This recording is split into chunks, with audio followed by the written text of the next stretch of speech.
మోడీ 3.0 సంక్షేమానికి సోపానం ప్రత్యేక చర్చాగోష్ఠి వింటారు. ఇందులో పాల్గొనే వక్తలు ప్రొఫెసర్ వడ్డానం Srinivas, social science department head, Ambedkar open university Hyderabad, ఇంకా శ్రీ సుభాష్, రాజకీయ విశ్లేషకులు.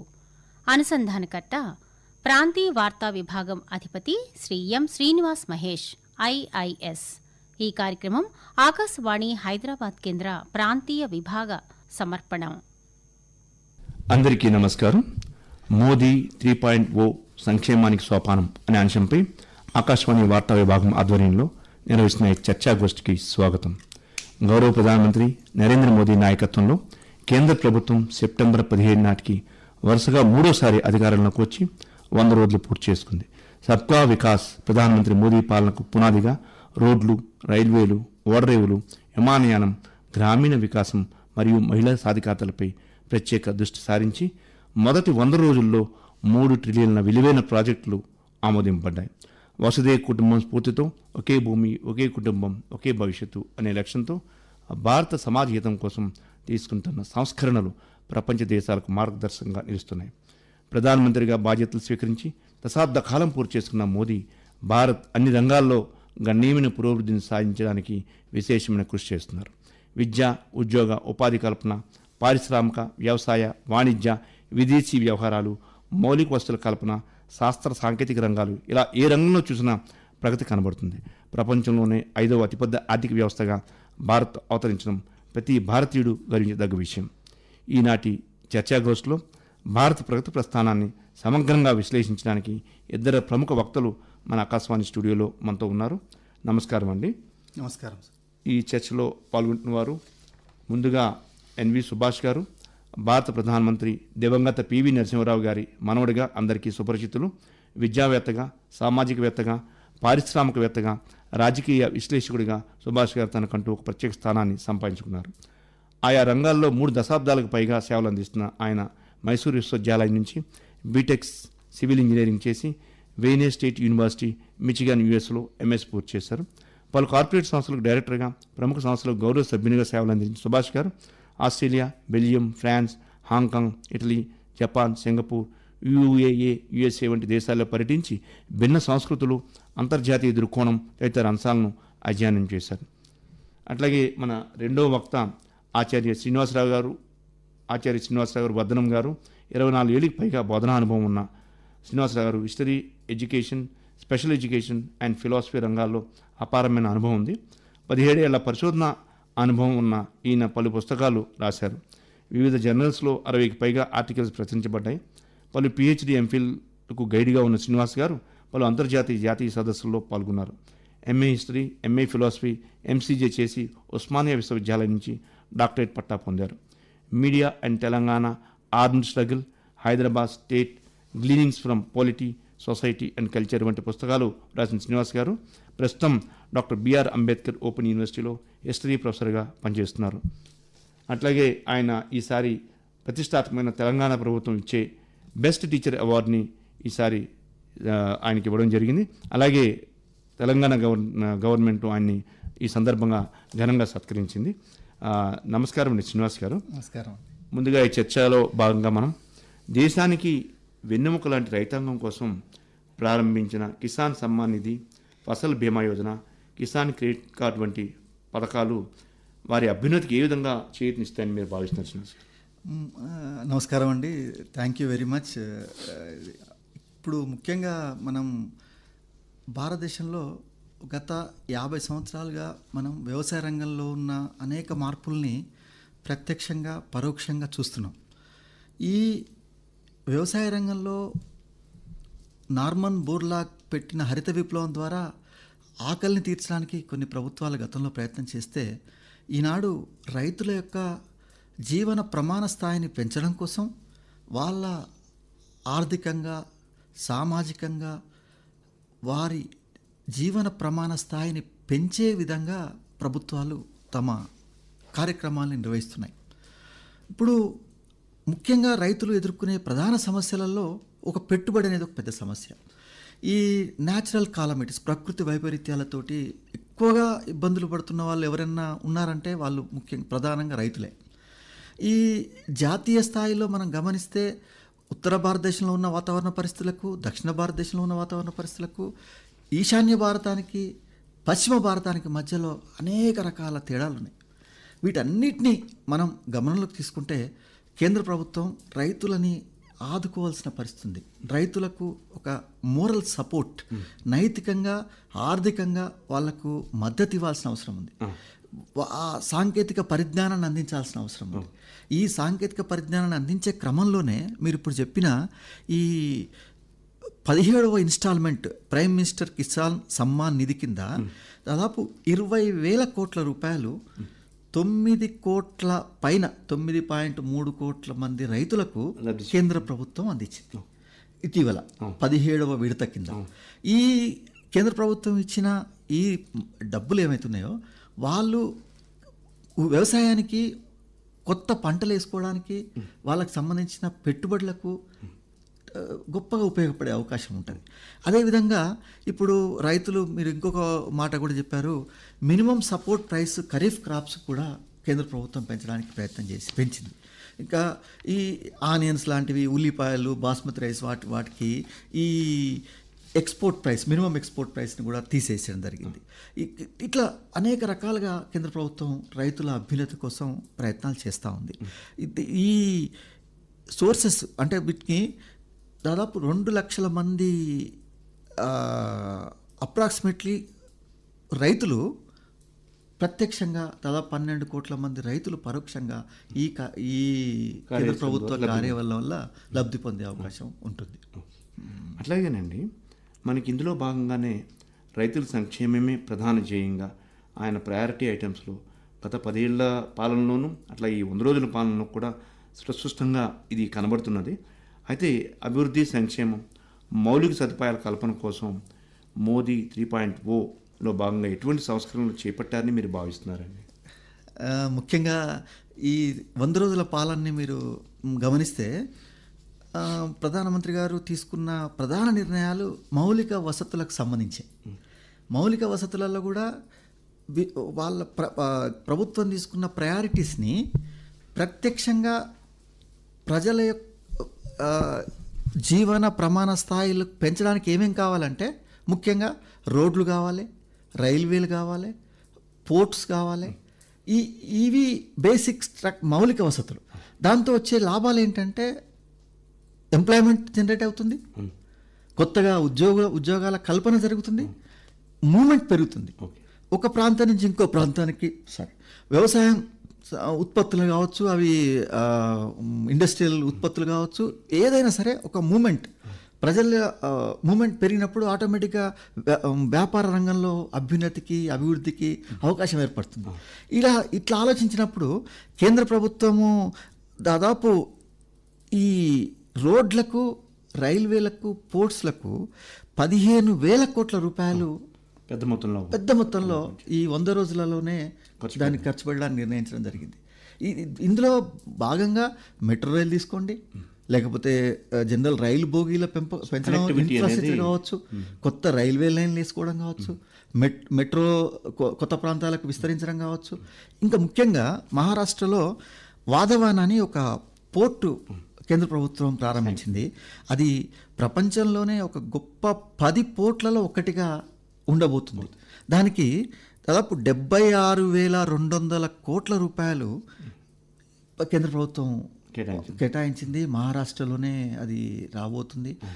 ఆ కార్యక్రమం కూడా ఈ 100 రోజుల పాలనలోనే మనం చూస్తూ ఉన్నాం. ఇక ఈ ముఖ్యంగా దీన్ని దేని కింద మనం చేసినామంటే జవహర్లాల్ నెహ్రూ పోర్ట్ అథారిటీ కింద మహారాష్ట్ర మ్యారిటైమ్ బోర్డు ఒక ఈ 2 భాగస్వామ్యంతో ఈ పోర్ట్ని నిర్మించాలనే ఒక నిర్ణయం తీసుకోవడం జరిగింది. ఇది చాలా ప్రభుత్వం రోడ్ మ్యాప్ అనుకోవచ్చు. అంటే కమింగ్ డేస్లో ఒక 5 సంవత్సరాల పాలనకు సంబంధించి ఒక రోడ్ మ్యాప్ని ఈ 100 రోజుల పాలనలో మనం గమనించడానికి అవకాశం ఏర్పడింది. ముఖ్యంగా మీరు అడిగిన మౌలిక వసతులలో ఇవి ప్రధానంగా. మౌలిక వసతులు అనగానే మనకు ఉద్యోగాల కల్పన. ఇప్పుడు భారతదేశంలో యువత విస్తృతంగా వాళ్ళు చదువుకొని వాళ్ళ ఉద్యోగాల కోసం ఎదురు చూసే పరిస్థితులు ఉన్నప్పుడు ఇటువంటి మౌలిక వసతులకు ప్రభుత్వాలు పెట్టుబడులు పెట్టినప్పుడు ఆటోమేటిక్గా ఉద్యోగాల కల్పన పెరుగుతుంది. ఉద్యోగాల కల్పన పెరిగినప్పుడు దానికి సంబంధించి ఈ విద్యారంగంలో కూడా నైపుణ్య విద్య అనేది ఒక ప్రయారిటీగా తీసుకున్నాం. ఇవన్నీ కూడా interlink. Railway connectivity, road connectivity, ఎప్పుడైతే ఎయిర్ కనెక్టివిటీ పెరిగిందో ఆటోమేటిక్గా మీకు ఇవన్నీ కూడా ఉపాధి అవకాశాలు, స్కిల్స్ పెరుగుతాయని మీ భావన. పెరగడానికి అవకాశం ఉంది. సేమ్ టైం మీరు ఇప్పుడు చెప్పిన దాంట్లో కూడా నీపి 2020 కావచ్చు, నూతన విద్యా విధానం కావచ్చు, నూతన విద్యా విధానంలో ఈ నైపుణ్యాభివృద్ధి, యువతలో నైపుణ్యాభివృద్ధి కోసం ప్రత్యక్షంగా పరోక్షంగా ప్రభుత్వాలు పనిచేస్తున్నాయి. అప్పుడు మాత్రమే మన మానవ వనరులని 100% సద్వినియోగం చేసుకున్నప్పుడు మాత్రమే భారతదేశం సుసంపన్నమైన దేశంగా ఉంటుంది, ప్రపంచంలోనే ఒక అభివృద్ధి చెందిన దేశంగా మారుతుంది. మానవ వనరులే మనకు ఆభరణం, మానవ వనరులే మనకు బలం. ఆ మానవ వనరులని 100% సద్వినియోగం చేసుకోవాలంటే మౌలిక వసతులలో ప్రభుత్వాల పెట్టుబడులు విస్తృతంగా పెరగాలి. ఇంకా ఆ రంగంలో ప్రస్తుతం కూడా మనకు 100 రోజుల పాలనలో మనకు కొంత అవగాహన ఏర్పడే పరిస్థితి. మనకి 140 కోట్లు పైగా మన పాపులేషన్ ఉన్న ఈ దేశంలోని ఈ మౌలిక వసతుల కల్పన అనేది ఒక సవాలు. ఈ సవాల్ని ప్రధానమంత్రి తన గత 2 పాలనలోని అలాగే 100 రోజుల పాలనలోని ఏ వరకు అడ్రస్ చేశారని మీరు భావిస్తున్నారు? దాదాపు ప్రధానమంత్రి గారు చాలా సందర్భాల్లో మనం స్పీచెస్ ద్వారా, తర్వాత పాలసీస్ ద్వారా గమనిస్తున్నాము, యువతని ఒక ప్రయారిటీ ఏరియాగా చూసినట్లు కనిపిస్తూ ఉంది. ఎందుకంటే చాలా రంగాల్లో యువతకు ప్రాధాన్యత పెంచడం కోసం ఇప్పుడే మీరు చెప్పినట్టు ఎడ్యుకేషన్ సిస్టంలో ఒక skill based education through employment, ఈ సేమ్ టైము ఒక స్పేస్, న్యూ ఇన్ఫ్రాస్ట్రక్చర్ ఒక్కటే కాకుండా న్యూ స్టార్టప్స్. ఇప్పుడు మనం గమనిస్తే వరల్డ్లో అభివృద్ధి చెందిన దేశాలన్నీ కూడా ప్రభుత్వ ఉద్యోగాల మీదనే ప్రజలందరూ బతకరు. కానీ మనలాంటి మధ్యతరగతి ఎక్కువగా ఉన్న సమాజాలు ఏముంటాయంటే ప్రభుత్వ ఉద్యోగమే మనం పరమావధి అనుకుంటాం. కానీ ఇక్కడ మన మానవ వనరులలో 100% మనకు పొందాలంటే, ఆ పరిస్థితులు మనకు కలగాలంటే ఖచ్చితంగా మనం ఈ స్టార్టప్ని ఎంకరేజ్ చేయాల్సిన అవసరం ఉంది. ఎందుకంటే మీకు ఈ స్టార్టప్స్ గురించి మనం చెప్పుకున్నప్పుడు అండి, 2016లో 442 ఉన్న ఈ స్టార్టప్స్ కంపెనీలు 2023 దాటేసరికి 1,00,000కి పైగా స్టార్టప్స్ అనేది ప్రారంభించబడ్డాయి. సో దీన్ని మీరు ఏ కోణంలో చూస్తారండి? స్టార్టప్ పెరగడం అనేది మనలాంటి దేశాలకు చాలా మంచి అంశం. ఎందుకంటున్నా అంటే ఇప్పుడు ఉద్యోగాలు చేయడం ఒక్కటైతే ఉద్యోగాలు కల్పించడం ఇంకొకటి. మనం ఉద్యోగం చేయడానికి లక్ష్యంగా పెట్టుకోవద్దు. యువత ఉద్యోగాలను కల్పించే స్థాయికి ఎదగాలి. ఉద్యోగాలను కల్పించే స్థాయికి ఎదగాలంటే ఒక స్టార్టప్ కంపెనీ పెట్టినారనుకోండి, ఉదాహరణకి చిన్న జొమాటో, స్విగ్గీ, లేకపోతే ఈ ఉబర్, ఓలా, మనం గత 15-20 సంవత్సరాల క్రితం ఊహించడం అటువంటి పరిస్థితి. కానీ ఎన్ని వందల మందికి, వేల మందికి ఎంప్లాయ్మెంట్ చూపిస్తుంది. సేమ్ ఇంకొక రంగం చెప్తాం మీకు, టూరిజం రంగం ఉంది. టూరిజం రంగంలో మనం ఇప్పటివరకు మనం ప్రపంచవ్యాప్తంగా పరిస్థితులను పరిశీలిస్తే మనలాంటి దేశాల్లో ముఖ్యంగా వ్యవసాయ రంగం తర్వాత ఎక్కువ ఉపాధి కలిగించే రంగం ఏమవుతుందంటే అది టూరిజం రంగం. దాంట్లో యువత కొత్త స్టార్టప్స్ పెట్టగలగాలి. కొత్త స్టార్టప్స్ ద్వారా విస్తృతంగా అనేక స్టడీస్ చెప్తున్నాయి, మధ్యతరగతి పెరిగింది, భారతదేశంలో మధ్యతరగతికి కొనుగోలు శక్తి పెరిగింది, ఆర్థికంగా వాళ్ళ పరిస్థితులు మెరుగైనాయి. వాళ్ళు ఈరోజు కేవలం ఉద్యోగం చేసి ఉండడం కాకుండా భారతదేశంలో విస్తృతంగా పర్యటించడానికి ప్రయత్నం చేస్తున్నారు, కొత్త ప్రదేశాలు చూడడానికి ప్రయత్నం చేస్తున్నారు. చూసినప్పుడు అక్కడ స్థానిక యువత ఈ పరిస్థితులని వినియోగించుకొని వాళ్ళ ఆర్థికంగా స్థిరపడడానికి కొత్త స్టార్టప్స్ రావాల్సిన అవసరం ఉంది. సృజనాత్మక ఆలోచనలే పెట్టుబడి. అదే కొన్ని కోట్ల రూపాయల పెట్టుబడులు అక్కర్లేదు, పెట్టుబడితోనే అంతే. సో అదే ఆ మేరకు ప్రధానమంత్రి గారు యువతని బాగా ప్రోత్సహించారంటారు, ప్రోత్సహిస్తున్నారు. ప్రభుత్వాలు కూడా ఇప్పుడు ఈవెన్ కేంద్ర ప్రభుత్వాలతో పాటు రాష్ట్ర ప్రభుత్వాలు కూడా ఈ మేరకు మనం విస్తృతంగా ప్రయత్నాలు జరుగుతూ ఉన్నాయి. యువతని అందులో భాగంగా తీసుకుపోవడానికే స్కిల్ యూనివర్సిటీస్ అని, స్కిల్ రంగంలో కొత్త కొత్త కోర్సెస్ డిజైన్ చేయడం, స్థానికంగా ఇప్పుడు మన మహారాష్ట్రలో తీసుకుంటే చిన్న చిన్న చిన్న కోర్సెస్ కూడా, అంటే ఎలక్ట్రీషియన్ కోర్సు, లేకపోతే ప్లంబింగ్ పైన కోర్సెస్, ఇట్లా అగ్రికల్చర్ బేస్డ్ డిప్లొమా కోర్సెస్, అనేక రకాలుగా వాళ్ళలో ఉన్న, మీరు ఇప్పుడే అన్నట్టు సృజనాత్మకతని పెంపొందించడం కోసం వారి ఆలోచనలకు తగ్గట్టు వాళ్ళ జీవితాన్ని కొనసాగించడం కోసం ప్రభుత్వాలు వెన్నుదన్నుగా ఉన్నాయి. ప్రస్తుతం ఆ క్రమంలో నడుస్తుంది. అయితే ఇటువంటి విషయాల్లో భిన్నాభిప్రాయాలు ఉండడం సహజం. మనలాంటి విస్తృతమైన జనాభా ఉన్న దేశాల్లో మనం ఒకే విషయాన్ని ఒకే కోణంలో చూడలేం. భిన్న కోణాలు ఉంటాయి, భిన్నాభిప్రాయాలు ఉంటాయి. కానీ అల్టిమేట్గా ఎక్కువ మంది ప్రజలకు ఆ నిర్ణయం ఫలితాన్ని, అంటే లాభాన్ని కలిగిస్తే, వాళ్ళ జీవన ప్రమాణ స్థాయిని పెంచడానికి ఉపయోగపడితే, వారి ఆలోచన పరిధిని విస్తృతం చేయడానికి ఉపయోగపడితే అది మంచి నిర్ణయంగానే మనం చూడొచ్చు. అది ఆ మేర ఇందులో సఫలీకృతమయ్యారని మీరు భావిస్తున్నారు. అలాగే అండి, మరొకటి 100 రోజుల పాలనలోని కూడా మధ్యతరగతి ప్రజలకి ఊరట కల్పించే విధంగా న్యూ రిజైమ్లోని, ఇన్కమ్ ట్యాక్స్ న్యూ రిజైమ్లో స్టాండర్డ్ డిడక్షన్ని 50,000 నుంచి 75,000 పెంచడం, అలాగే యూనిఫైడ్ పెన్షన్ స్కీమ్ ప్రారంభించడం అనేది మధ్యతరగతికి ఏ విధంగా ఉపయోగపడుతుందని భావిస్తున్నారు? గవర్నమెంట్ కూడా మధ్యతరగతి కోసం ఇటువంటి ఈ గవర్నమెంట్ చేపట్టిన ఏ విధంగా సత్ఫలితాలు ఇస్తుంది అనుకుంటున్నారు? మధ్యతరగతి ఇప్పుడు భారతదేశాన్ని మధ్యతరగతే రూల్ చేస్తుందని చెప్తున్నాం. ఎందుకంటే ఎక్కువ సంఖ్యలో మధ్యతరగతే ఉంది. వాళ్ళని ఎకానమీని అంతా నడిపిస్తున్నది మధ్యతరగతి అనేది స్పష్టమవుతుంది అనేక స్టడీస్ ద్వారా, ఆర్థిక రంగంలో వచ్చిన మార్పుల ద్వారా. అయితే ఈ క్రమంలో మధ్యతరగతికి ఎక్కువ ఉద్యోగాలు చేసే వాళ్ళు ఉంటారు. వాళ్లకు బెనిఫిట్ కలిగించడం కోసం ఈ 100 రోజుల పాలనలో కూడా కొన్ని నిర్ణయాలు మనం గమనించవచ్చు. ముఖ్యంగా అందులో భాగంగా గవర్నమెంట్ ఉద్యోగులకు 25 సంవత్సరాలు పూర్తి చేసుకున్న సర్వీస్ వాళ్లకు ఒక service pension, unified pension scheme కింద కొంత భరోసా కల్పించడం జరిగింది. దాంట్లో కాంట్రిబ్యూటరీ పెన్షన్ స్కీమ్తో కంపేర్ చేసినప్పుడు కొంత అదనంగా బెనిఫిట్స్ ఉద్యోగులకు పొందే అవకాశం ఉంది. అయితే ఓల్డ్ పెన్షన్ స్కీమ్తో కంపేర్ చేస్తే కొన్ని భిన్నాభిప్రాయాలు ఉన్నాయి అందులో. కానీ ఆ భిన్నాభిప్రాయాలని మనం ఇంకొక రకంగా ఆలోచిస్తే ఇది మనకు మధ్యతరగతికి ప్రయోజనకరమే. ఇక రెండో అంశం మధ్యతరగతి ప్రయోజనకరమైనది ఏంటంటే, ఈ ఉద్యోగాల కల్పన కోసం, అంటే మధ్యతరగతి యువతకు కొత్త స్టార్టప్స్ పెట్టడానికి ప్రభుత్వాలు ప్రోత్సహిస్తున్నాయి.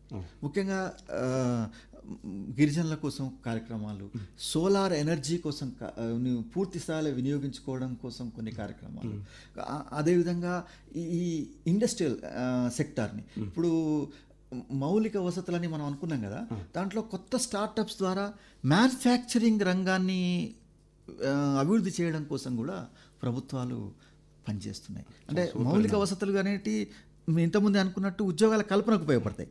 ఉద్యోగాల కల్పనకు ఉపయోగపడేది ఇక్కడ మెజారిటీ మధ్యతరగతి ప్రజలు ఆ నిర్ణయాల ద్వారా లాభం పొందే అవకాశం ఉంటుంది. ఇది ప్రధానంగా ఒకటి. ఇంకొక రకంగా ఆలోచిస్తే విద్య కూడా, అంటే అంతకుముందు మెడికల్ కాలేజెస్లో ఉన్న సీట్లని ఇప్పుడు 75,000 సీట్లు పెంచారు, కాలేజెస్ పెంచారు. అంటే ఆరోగ్య రంగంలో కూడా మధ్యతరగతి యొక్క పాత్ర పెరిగే అవకాశం అంటే కనిపిస్తూ ఉంది. ఇప్పుడు ప్రధానంగా మనం ఏం కోరుకుంటాం, మన పిల్లలకే, మనం వచ్చే జనరేషన్కి ఏం కావాలనుకుంటాం, మంచి విద్య దొరకాలి, ఒక నాణ్యమైన ఒక క్వాలిటీ ఎడ్యుకేషన్ దొరకాలి, సేమ్ టైం క్వాలిటీ హెల్త్ మనకు ప్రభుత్వం ద్వారా అందుబాటు ధరలో మనకు అందుబాటులో మంచి ఆరోగ్యం ఉండాలి. ఈ రకంగా మనం ఆలోచిస్తాం. ఇటువంటిప్పుడు ప్రభుత్వాలు కొంత ఆ రకంగా పనిచేస్తున్నాయని చెప్పవచ్చు. అట్లాగే మీరు ఇందాక చెప్పినట్లుగా ఆరోగ్య రంగం మీద కూడా మోదీ ప్రభుత్వం మరింత దాని మీద ఫోకస్ చేయడం. అయితే హెల్త్ కేర్ సిస్టమ్ని విస్తరించడంలో భాగంగానే ఆయుష్మాన్ భారత్ని పథకాన్ని విస్తరించడం, అలాగే 70 ఏళ్ళ వారికి 5 లక్షల బీమా సదుపాయం కల్పించడం, ఇటువంటి చర్యలను చేపట్టిన గవర్నమెంట్. ఇవి ఏ విధంగా లబ్ధి పొందుతాయి వాళ్ళకని చెప్పబోతున్నారు? ముఖ్యంగా మనం ప్రభుత్వం తీసుకున్న ఒక నిర్ణయాత్మకమైన నిర్ణయం ఈ 100 రోజులలో అనుకుంటే అది ఆయుష్మాన్ భారత్. ఆర్థిక పరిస్థితికి సంబంధం లేకుండా 70 సంవత్సరాలు నిండిన ప్రజలందరికీ కూడా ఆ స్కీమ్ వర్తిస్తుంది. దాంతో ఈరోజు మనం చూస్తున్నాము, వృద్ధులు అనేక రకాల ఇబ్బందులు ఫేస్ చేస్తూ ఉన్నారు. ఆరోగ్యపరంగా వారికి సదుపాయాలు లేవు. ఈ ప్రైవేట్ హాస్పిటల్స్లో చాలా కాస్ట్లీ అయిపోయింది. ప్రభుత్వ హాస్పిటల్స్లో ఇంకా సదుపాయాలు, మెరుగైన సదుపాయాలు, సాంకేతికంగా ఒక కొత్త కొత్త న్యూ మెషినరీని వాడే పరిస్థితులు లేవు. ఇటువంటి కండిషన్స్లో ప్రభుత్వాలు ఒక గొప్ప కార్యక్రమం ఇది ఆయుష్మాన్ భారత్ అనేది. 70 సంవత్సరాలు నిండిన ప్రతి ఒక్కరికి వారు ఉద్యోగుల, వారు వ్యాపారవేత్తల, వారు పేదవాళ్ళ, వాళ్ళు గిరిజనుల, దళితుల, బీసీల, ఓసీల, మైనారిటీల, మహిళల అనే సంబంధం లేకుండా ప్రజలందరికీ కూడా 70 సంవత్సరాలు నిండిన ప్రతి ఒక్కరు కూడా లబ్ధి పొందేటట్టు ఆరోగ్య రంగంలో ఇది ఒక విప్లవాత్మకమైన చర్యగా మనం భావించవచ్చు. అలాగే సుభాష్ గారు, మన గత 10 ఏళ్ల మోదీ గారి పాలనలోని, అట్లాగే ఈ 100 రోజుల మోదీ పాలనలో కూడా ప్రాధాన్యత అంశాల్లో మహిళా సంక్షేమం ఒకటి. ఇందులో భాగంగానే మన బడ్జెట్లో మహిళా సాధికారత కోసం 3 లక్షల కోట్లు కేటాయించడాన్ని మీరు ఏ విధంగా విశ్లేషిస్తారండి? నమస్కారం అండి. ఆల్ ఇండియా రేడియో ప్రేక్షకులకు, మూడోసారి నరేంద్ర మోదీ గారు ప్రధానమంత్రి అయిన తర్వాత మరి 100 రోజుల లక్ష్యం ఏదైతే ఉందో దాంట్లో వికసిత్ భారత్ సంకల్పం అనేది చాలా క్లియర్గా, అంటే 2047 లోపల భారతదేశం ప్రపంచం లోపలనే అగ్రగామిగా ఉండాలని చెప్పి. మనం ఇంతకుముందు 12వ స్థానంలో ఉంటే ఇప్పుడు మనం 5వ స్థానానికి కూడా రావడం కూడా జరిగింది. మరి ఇప్పటి నుంచి అంటే 24 సంవత్సరాలు ఇంకా ఈ లోపల మనం నెంబర్ 1 ఉండాలని చెప్పి దాంట్లో అనేకమైన అభివృద్ధి కార్యక్రమాల లోపల ముఖ్యంగా మహిళలకు కూడా పెద్దపీట వేయడం కూడా జరిగింది. మీరు ఒక్కసారి కనుక చూస్తే మన క్యాబినెట్లో కూడా చాలామందికి మహిళలకు మంచి మంచి పోర్ట్ఫోలియో ఇవ్వడం కూడా జరిగింది. అంటే దీన్ని బట్టి ఏముందంటే ఉమెన్ ఎంపవర్మెంట్ అనేది చాలా క్లియర్గా 3 లక్షల కోట్లు అనేది ఇదొక సబ్జెక్ట్ అవుతుంటే ఉమెన్స్ రిజర్వేషన్ బిల్ అనేది కూడా చాలా క్లియర్గా మరి పెట్టడం కూడా జరిగింది. అంటే మహిళలు అన్ని రంగంలో అభివృద్ధి చెందాలని చెప్పి. ఎందుకంటే భారతదేశంలో ఇవాళ కనుక మనం జనాభా లెక్క కనుక చూస్తే ఆల్మోస్ట్ మహిళలు పురుషులు ఈక్వల్ రేషియోలో ఉన్నారు. కానీ పురుషులు ఎక్కువ బిజినెస్లో కానివ్వండి, ఫిల్మ్ ఇండస్ట్రీలో, స్పోర్ట్స్లో, తర్వాత పొలిటికల్ దాంట్లోనో లేకుంటే రీసెర్చ్ దాంట్లోనో మహిళలు ఎక్కువ. మన ఏంటంటే ఇప్పుడు పురుషులు ఎక్కువ వస్తుంటారు. మహిళలకు అనేక అభివృద్ధి కార్యక్రమాలతో పాటు, ఎందుకంటే ఈక్వల్ రేషియోలో ఉన్నారు కాబట్టి మరి వాళ్ళకి పెద్దపీట వేయడం కూడా జరిగింది అన్నట్టు. మహిళా రిజర్వేషన్ బిల్ అనేది చాలా ఇంపార్టెంట్ ఆస్పెక్ట్ అన్నట్టు, ఇనిషియేటివ్ అన్నట్టు. అంటే మహిళలు కూడా బయటికి వచ్చి పురుషులతో సమానంగా ఈక్వల్గా పోటీలో ఉండాలని చెప్పి ఈ యొక్క కార్యక్రమం చేపట్టినారు. ఇవాళ చూస్తుంటే మనం చాలామంది మహిళలు మరి ఇదే స్ఫూర్తితోటి మరి బిజినెస్లో చూడండి, ఈజ్ ఆఫ్ బిజినెస్ కూడా చాలా క్లియర్గా ఇచ్చింది. లోన్స్ అనేది వచ్చింది అన్నట్టు. మరి గ్రామీణ ప్రాంతంలో కూడా మరి మహిళలకు కూడా మంచి కార్యక్రమాలు చేపట్టడంతో మహిళలు ఇవాళ సమాజంలో తలెత్తుకునే తిరుగంగా బయటికి రావడం జరిగింది. అదే ఎందుకంటే ప్రధానమంత్రి గారు కూడా ప్రభుత్వం మొదటిసారి బాధ్యతలు చేపట్టినప్పుడు ఆయన బేటీ బచావో బేటీ పడావో హర్యానా పానీపట్లో కూడా ప్రారంభించారు. ఆ మేరకు లక్ష్యాలు సాధిస్తుందని భావిస్తున్నారు మీరు? 100% సాధిస్తుంది. ఇంకొకటి కూడా ఏమంటే మోదీ గారు ప్రధానమంత్రి మొదటిసారి అయినప్పుడు ఎర్రకోటపై జెండా ఎగరేసినప్పుడు ప్రపంచమంతా కూడా చూస్తున్నారు అసలు ఏం మాట్లాడతారు అని. వారు విచిత్రంగా ఒక మాట చెప్తున్నారు అన్నాడు, టాయిలెట్స్ గురించి మాట్లాడినారు.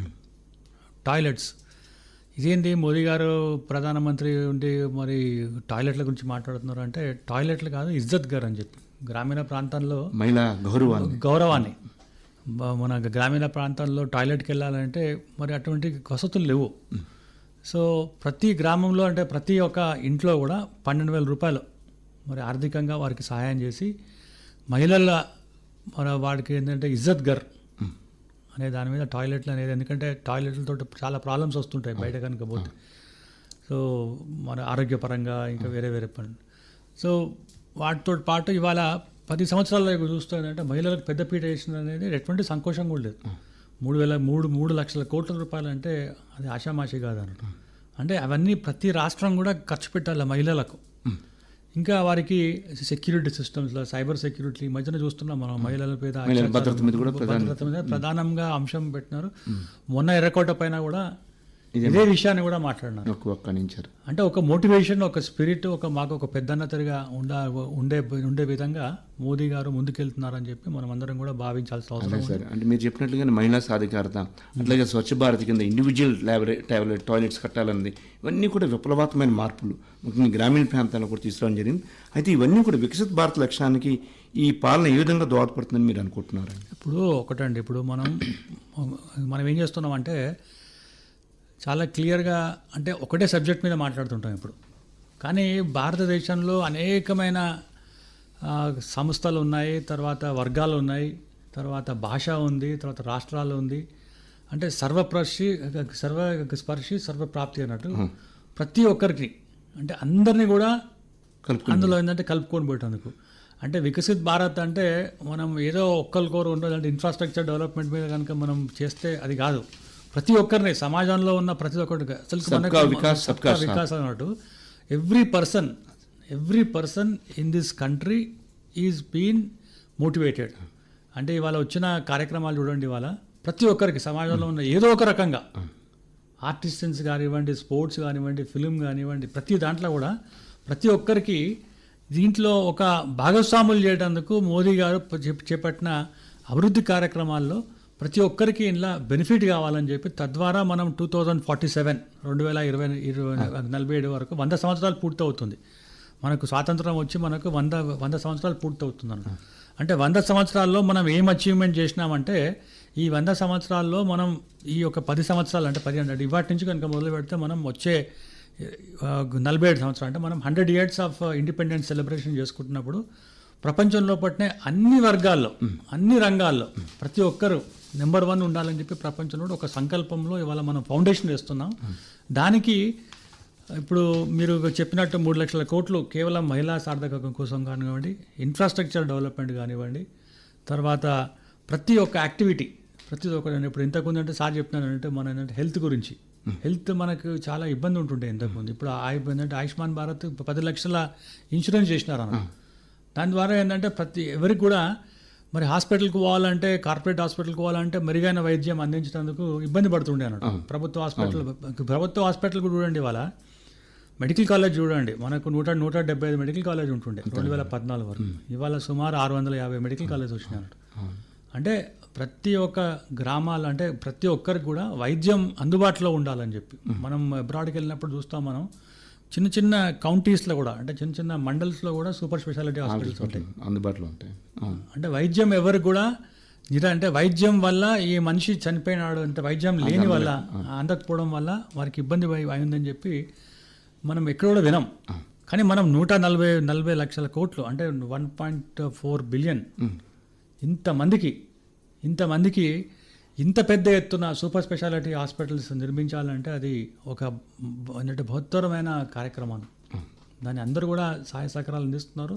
రాష్ట్ర ప్రభుత్వాలు కూడా ఇవాళ ముందుకు వస్తున్నాయి. వాళ్ళందరూ కూడా వికాస్ అంటున్నారు. ఏ ప్రభుత్వం కూడా మరి రాజకీయాలు పక్కన పెట్టి వాళ్ళ అందరూ వికాస్ కోసం అంటున్నారు. ఎందుకంటే పక్క రాష్ట్రం మనకన్నా ఎక్కువ ముందుకెళ్తుందని చెప్పి ఒక కాంపిటేటివ్ స్పిరిట్గా ముందుకెళ్ళాలని చెప్పి ఇటువంటిది ఒక పెద్దన్నగా నరేంద్ర మోదీ గారు చేస్తున్న దానికి మనందరం కూడా చొరవ తీసుకుంటున్నారు.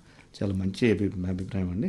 అట్లాగే ఎందుకంటే మనకి ఇందాక చెప్పినట్లుగా అన్ని రంగాల్లోనూ కూడా సమాన స్థాయిలో అభివృద్ధి చెందినప్పుడే మన దేశం ప్రగతి పథంలో దూసుకెళ్తున్న ఒక లక్ష్యంతోనే ప్రధానమంత్రి గారు అనేక సంస్కరణలు తీసుకొస్తున్నారు.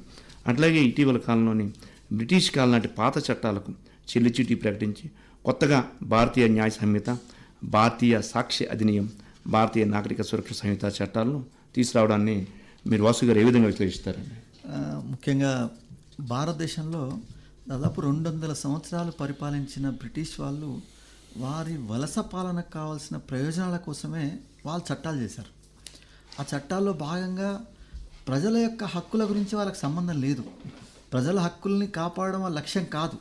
వాళ్ళ ఆర్థికంగా వాళ్ళు లాభం పొందడం వాళ్ళ లక్ష్యం. దానికి సంబంధించినంత వరకు ప్రజలు వాళ్ళకు సహకరించడం ముఖ్యం. ప్రజల సహకారాన్ని పొందే క్రమంలోనే వాళ్ళకు అనుకూలంగా వాళ్ళ ప్రయోజనాల కోసమే చట్టాలు చేశారు. అలా ఏర్పడ్డ చట్టాలని ఇప్పుడు ప్రభుత్వం ఒక జూలై 1, 2024 నుంచి ఒక 3 న్యూ క్రిమినల్ లాస్ మనకు అమల్లో వచ్చాయి. దాంట్లో భారతీయ న్యాయ సంహిత, భారతీయ నాగరిక సురక్ష సంహిత, భారతీయ సాక్ష్య అభియాన్, 3 కూడా ఇప్పుడు ప్రస్తుతం ఉన్న పరిస్థితులని అర్థం చేసుకొని ప్రజలు కూడా దానికి తగ్గట్టు ఒక సమాజం, శాంతియుత సమాజం ఏర్పడేటట్టు ఉపయోగపడే విధంగా ఈ చట్టాలను తీసుకురావడం జరిగింది. అయితే జీరో ఎఫ్ఐఆర్ కూడా, జీరో ఎఫ్ఐఆర్ లాంటి వాటికి కూడా కొంత వచ్చింది. అయితే దీని మీద పైన కూడా భిన్నాభిప్రాయాలు ఉన్నాయి. సహజంగా భిన్నాభిప్రాయాలు ఉండడం, మనలాంటి పెద్ద సమాజాల్లో, పెద్ద విస్తృతమైన జనాభా ఉన్న ప్రాంతాలలో వివిధ రకాల సంస్కృతులు, ఆలోచనలు, విద్యా స్థాయిలు, భిన్నమైన పరిస్థితులు కలిగి ఉన్నప్పుడు ఇటువంటి వాటిపైన కూడా భిన్నాభిప్రాయాలు ఉన్న సహజం. ప్రధానమంత్రి గారు కూడా ఈ సమకాలీన పరిస్థితులకు అనుగుణంగా ఒక్కొక్క చట్టాలను కూడా మార్పు చేసుకుని, ఎందుకంటే ఆయన ముఖ్య ఉద్దేశం కూడా సత్వర న్యాయం సామాన్య ప్రజలకు అందాలని ఒక లక్ష్యంతో అందులో సఫలీకృతులు అయ్యారు. ఈ రకంగా మనం ఆలోచన జరుగుతూ ఉంది. అట్లాగే సుభాష్ గారు, మన పారిశ్రామిక రంగం అభివృద్ధిలోని చిన్న మధ్య తరహా పరిశ్రమలు కీలక పాత్ర పోషిస్తాయి అనడానికి ఎటువంటి అతిశయోక్తి లేదు. అయితే ఈ మేరకు కేంద్రం ఎటువంటి ప్రోత్సాహాలు అందిస్తుందని మీరు భావిస్తున్నారు? ఇప్పుడు ఒకటండి, ఇప్పుడు మనం అన్ని వర్గాలు అంటే సమాజంలో ఉన్న అన్ని డిపార్ట్మెంట్స్ అనుకోండి, అది డెవలప్ అయితేనే మనం ఆ ఒక లక్ష్యానికి చేరుకుంటాం. ఇప్పుడు మనం ఒక బిజినెస్ పెట్టాలంటే ఫస్ట్ రోడ్ మౌలిక వసతుల గురించి మాట్లాడతాం. అక్కడ పవర్ ఉందా, వాటర్ ఉందా, అప్రోచ్ రోడ్ ఉందా, మరి ఎయిర్పోర్ట్కు, బస్ స్టాండ్కు, తర్వాత రైల్వే స్టేషన్కు ఎంత వసతులు ఉందా. మౌలిక వసతులు అనేది ఏంటంటే మనం అంటే స్మాల్ స్కేల్ ఇండస్ట్రీస్ దగ్గర నుంచి పెట్టుకొని medium scale, large scale and heavy industries అన్నిట్లో కూడా సుమారు 28,600 కోట్ల రూపాయల దేశంలో 12 ఇండస్ట్రియల్ స్మార్ట్ సిటీస్ అని చెప్పి కొత్తగా చేయడం కూడా జరిగింది.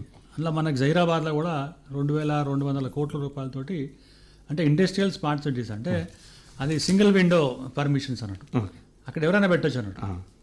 అంటే అక్కడి నుంచి జైరాబాద్ నుంచి, అంటే ఎగ్జాంపుల్ చెప్తున్నాను, మన తెలంగాణలో జైరాబాద్ నుంచి ఎయిర్పోర్ట్కి రావాలంటే మీకు అప్రోచ్ రోడ్ ఉండాలి, రైల్వే స్టేషన్ ఉండాలి, బస్ స్టాండ్ ఉండాలి, ఎయిర్పోర్ట్.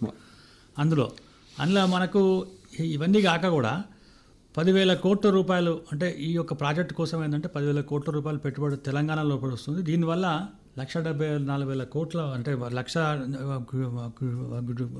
1.74 lakh ఉద్యోగస్తులు లబ్ధి పొందుతుంటారు. ఇక మీడియం స్మాల్ స్కేల్ ఇండస్ట్రీ, అసలు బిజినెస్ పెట్టాలనుకుంటే మీకు స్కై ఇస్ ద లిమిట్. ఇండియాలో సృజనాత్మకత ఉంటే చాలు, మీకు అన్ని పర్మిషన్స్ ఒకటే సింగిల్ విండోలో వస్తుంటాయి అన్నట్టు.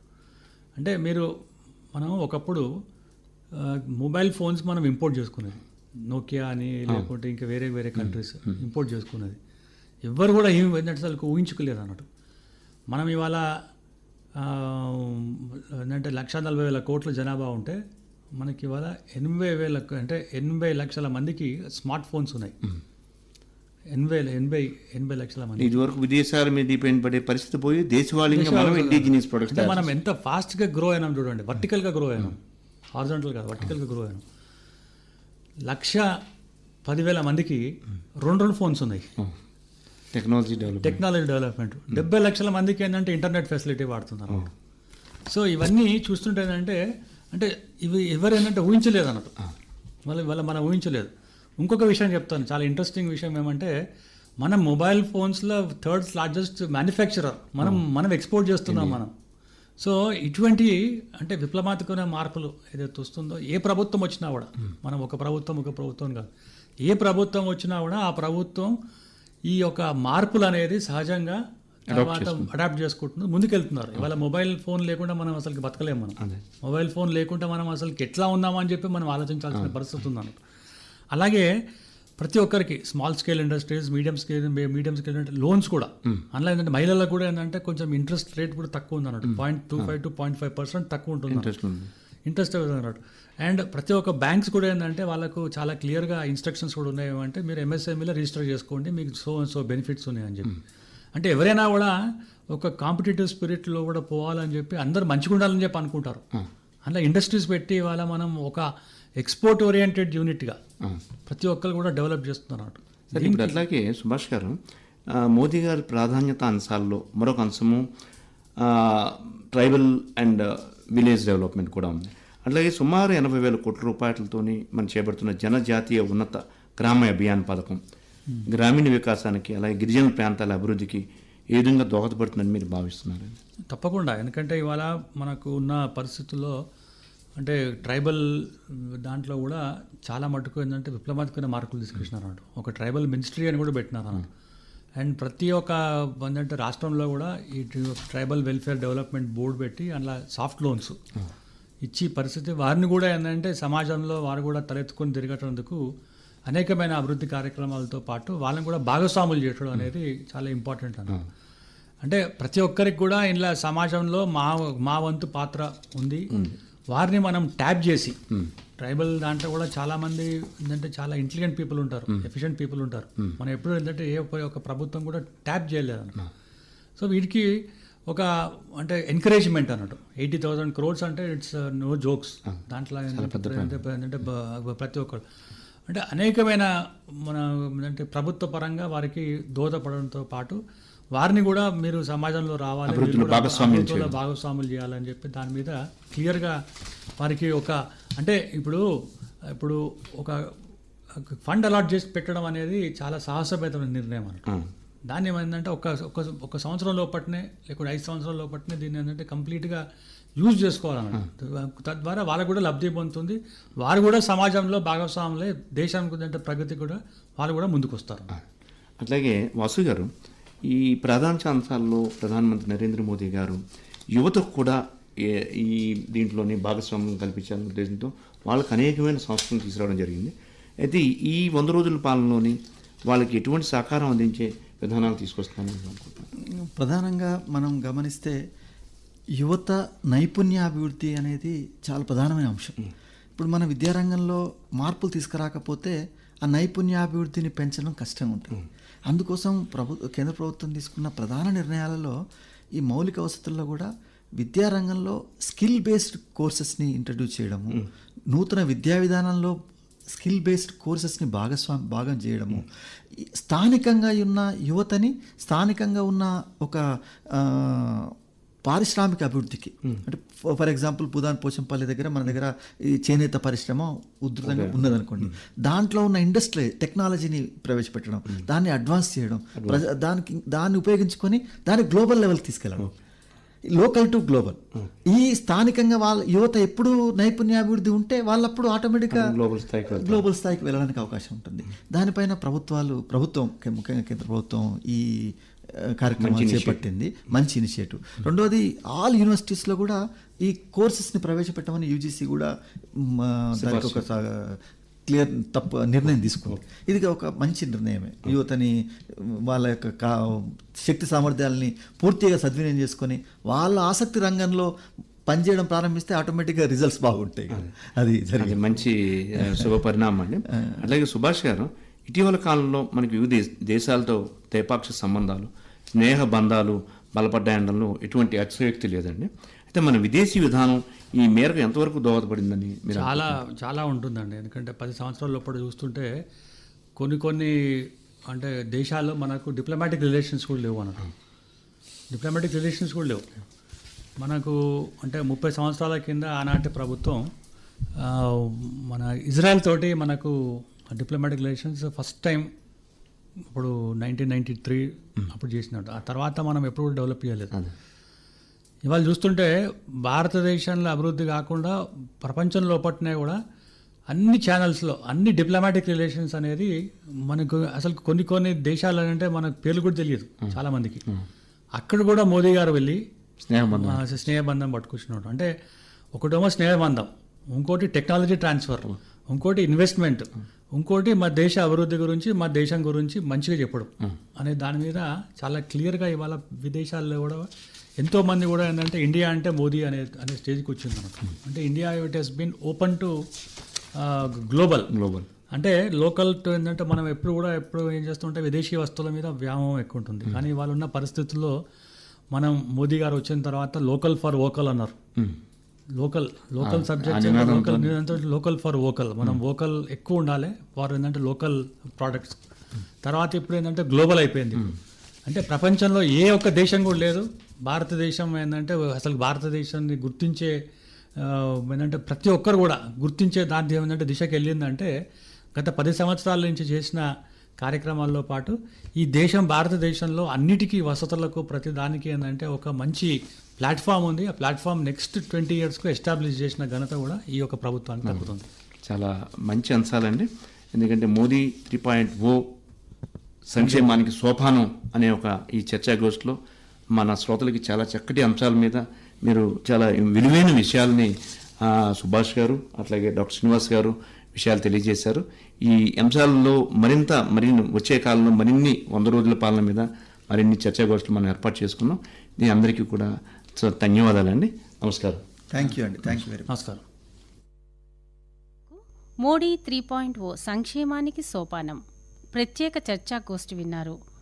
ఇందులో పాల్గొనే వక్తలు ప్రొఫెసర్ వడ్డానం Srinivas, social science department head, Ambedkar open university Hyderabad, ఇంకా శ్రీ సుభాష్ రాజకీయ విశ్లేషకులు. అనుసంధానకర్త ప్రాంతీయ వార్తా విభాగం అధిపతి శ్రీ ఎం శ్రీనివాస్ మహేష్, ఐఐఎస్. ఈ కార్యక్రమం ఆకాశవాణి హైదరాబాద్ కేంద్ర ప్రాంతీయ వార్తా విభాగం సమర్పణ.